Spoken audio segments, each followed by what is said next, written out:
In the group, no one but Emma's girlfriend spoke to her. You can say they used her for their purposes. None of her classmates respected her. His name was Jason. He was a bully. The girl rejected his attempts to talk to her because a rich guy would never love such a gray mouse. And it was true. He had an adult interest in her. Fearing it, she constantly avoided contact. But it was hard because they were in the same class. He had no other choice but to track down Barbara's apartment. He started guarding her at the entrance. "I thought I'd drop you off at school."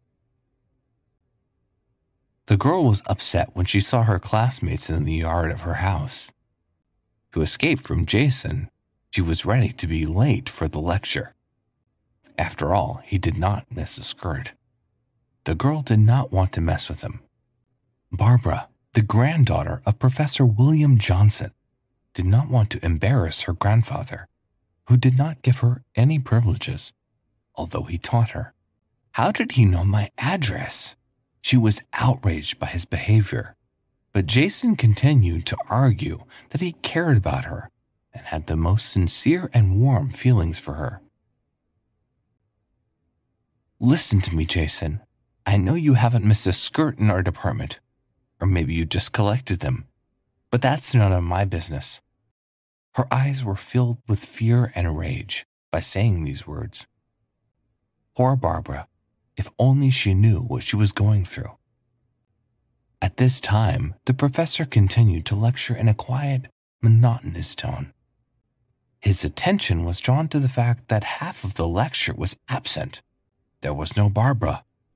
A knock on the door interrupted the teacher. "Sorry, I'm late." The old man's stern voice. "Why?"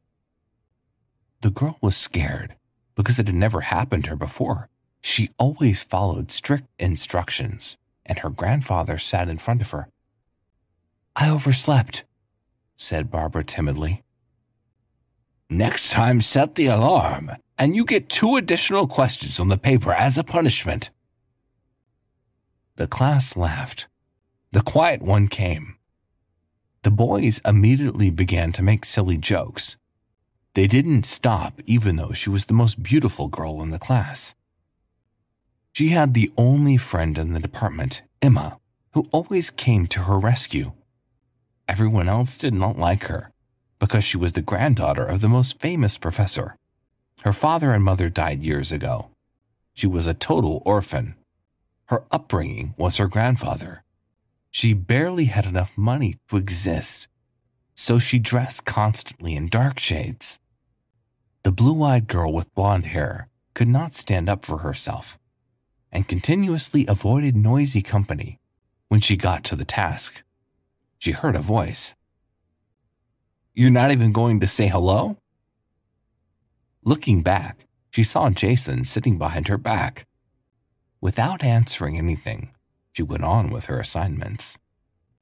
The standings were difficult because her future depended on them. Emma and Barbara decided to fortify themselves at lunchtime as usual. The whole class was sitting in the dining room. A long-legged blonde approached their table and asked a strange question. "Are we still on for today? You'll be home by 8 o'clock. So Barbara decided to make some money. The girl used her knowledge differently. She helped underperforming students for an extra fee. They needed homework, and she lacked money. It was all fair. Jason decided to take advantage of this, and, conspiring with a friend of Barbara's, was awaiting for her in the apartment. The tall blonde went off to the pharmacy, leaving Barbara alone with him, and Jason locked the door from inside. It ended very badly for the girl, because Jason never tolerated rejection. He attacked her and took her by force. After the incident, the girl's world collapsed into a rattle. She was afraid there would be rumors at the university. The case will be loud and will not be punished anyways. She promised herself she wouldn't say anything to anyone. Barbara did not report him to the police, as the father of the rapist was a mighty man. There was no point in fighting him. With ragged mascara on her face and pain in her heart, she strode through the dark streets, avoiding people and car headlights. In addition, that evening, Grandpa was taken to hospital with another heart attack. The doctor said he'd been rescued at the ICU, but any stress could kill him. A green-eyed Mary in a white robe suspected that something terrible had happened.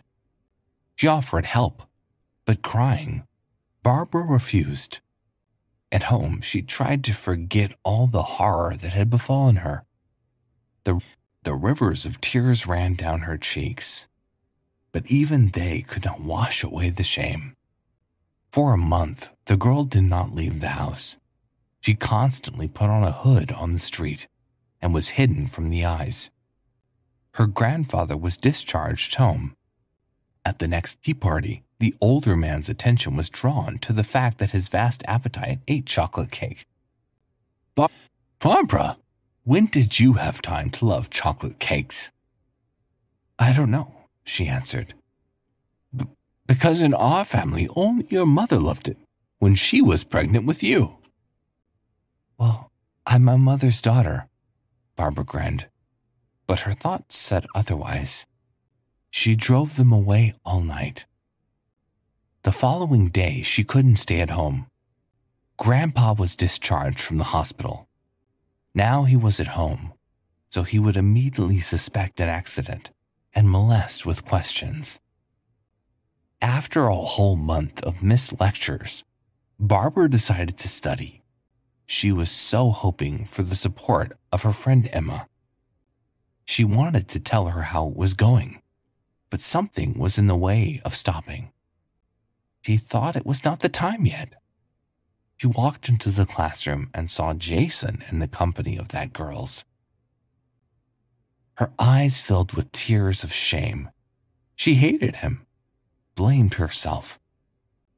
It was my fault, she kept telling herself, with her face gleeful and a finger pointed at her. Jason continued to tear her heart to pieces. Despite this, she continued to walk and keep her head up high as possible. Unable to withstand the pain, she fell unconscious right before him. A month later, it turned out that Barbara was pregnant. She tried to have an abortion, but the doctors did not advise her to do so because of her rhesus factor. In the future, there might be a possibility of not having children. Barbara, desperate, did not know what to do. Professor William heard about the incident from a close friend of Emma's and immediately convinced her granddaughter not to do anything stupid. He didn't care about the details, and he was glad Barbara was having a baby. When the girl's mother died in childbirth, it was because of the consequences of a failed abortion that her father forced upon her at a young age. After Eva's birth, her grandparents and Emma helped Barbara, who took care of her daughter unwillingly. She couldn't stop thinking about the circumstances under which her daughter had been conceived. She felt she was failing as a mother. One day, Jason found out that Barbara had given birth, began to intimidate them. He didn't want people to know he was the child's father. William had become witness to the scene, and his heart had broken. He had passed away. Barbara was left all alone with her child. She struggled through grief and realized she could not cope with a daughter who cried endlessly. Then, she left the stroller with Eva near the children's clinic. Along with the child, she put a note there, asking her to take care of the baby, and indicated her name. It was 7 long years after the tragedy. Barbara worked as a secretary at the bureau and was married to Simon. The man was hurrying with the wedding, but Barbara constantly stalled the process. The man felt that a concrete wall had grown between them. The bride was closing more and more against him every day. The concrete wall was her past, which the young man knew nothing. Simon didn't think she was sneaking around to watch her daughter grow up. She kept an eye on her life and gave her birthday gifts through her best friend. Emma worked at a charity foundation, so it was easy for her to see Barbara's daughter. Eva's fate was miraculous. She was adopted by the head of the Children's Fund, John and Mary Snow.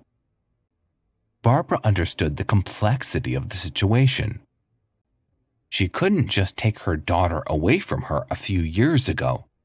To do this, she had to take the baby by force. In order to not cause stress to the child, she had to find a way out. The woman decided to go rogue and play child psychologist and many nanny roles simultaneously. So she came into the family and started living with her little girl under the same roof, presenting herself as a child specialist. It seemed all the troubles were over, but Jason came out of nowhere. The guy came to John's house. He said he was the daughter's birth father and asked for a substantial amount of money to get rid of their biological mother. Mary Snow realized this was the only chance to get rid of Eva's biological mother once and for all. Jason conspired with Mary Snow to get rid of Barbara for a decent sum. One day in an argument, John Snow decided to kick his wife out of the house. As a result of the quarrel, Eva learned that she was their adopted daughter. In tears, she ran to her room. A desperate father threw everything into letting the young lady know he loved her madly.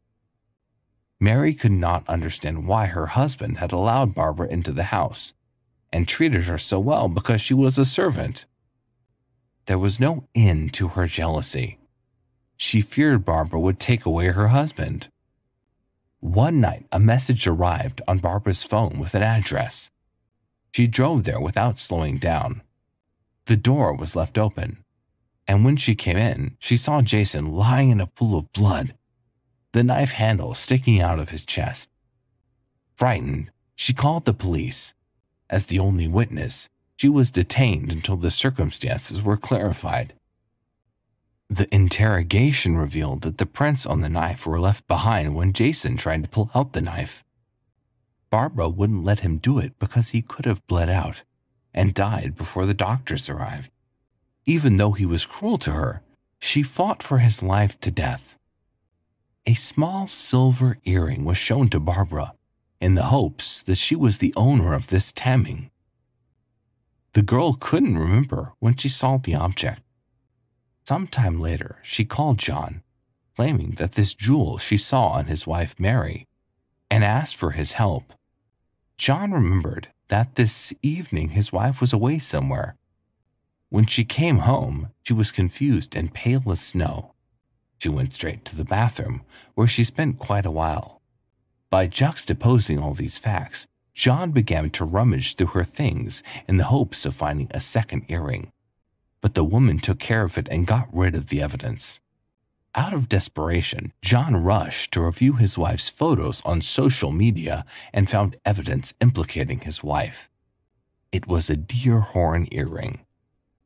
John persuaded his wife to confess to him during a quarrel to extract a confession of murder and clear the name of an innocent girl.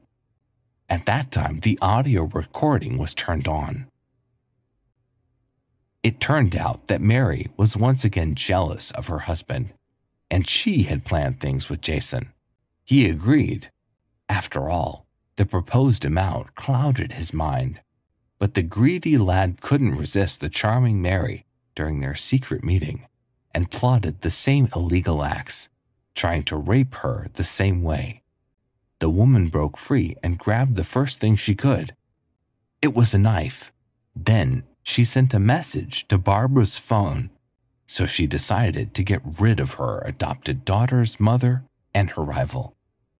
Poor Barbara, unaware of the plot between the two, rushed to the crime scene. The next day, John handed the recording to the investigator. Mary was locked up in prison.